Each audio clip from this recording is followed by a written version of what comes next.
Hello, I'm Ronalee Ciocco from the U. Grant Miller Library at Washington and Jefferson College, and I'm going to read an excerpt from The Absolutely True Diary of a Part-Time Indian by Sherman Alexie.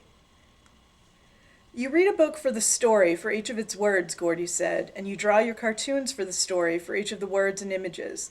And yeah, you need to take that seriously, but you should also read and draw because really good books and cartoons give you a boner. I was shocked. You should get a boner. You have to get a boner, Gordy shouted. Come on. We ran into the Reardon High School library. Look at all these books, he said. There aren't that many, I said. It was a small town library in a small high school in a small town. There are 3,412 books here, Gordy said. I know that because I counted them. Okay, now you're officially a freak, I said. Yes, it's a small library. It's a tiny one. But if you read one of these books a day, it would still take you almost 10 years to finish. What's your point?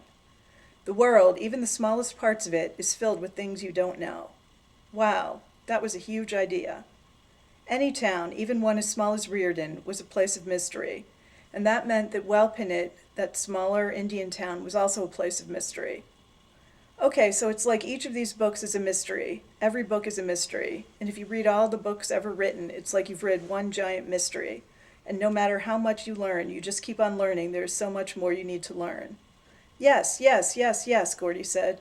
Now doesn't that give you a boner? I am rock hard, I said. Gordy blushed. Well, I don't mean boner in the sexual sense, Gordy said. I don't think you should run through life with a real erect penis. But you should approach each book, you should approach life with the real possibility that you might get a metaphorical boner at any point. A metaphorical boner, I shouted. What the heck is a metaphorical boner? Gordy laughed. When I say boner, I really mean joy, he said. Then why didn't you say joy? You don't have to say boner. Whenever I think about boners, I get confused. Boner is funnier and more joyful. Gordy and I laughed. He was an extremely weird dude, but he was the smartest person I'd ever known. He would always be the smartest person I'd ever known. And he certainly helped me through school. He not only tutored me and challenged me, but he made me realize that hard work, that the act of finishing, of completing, of accomplishing a task is joyous.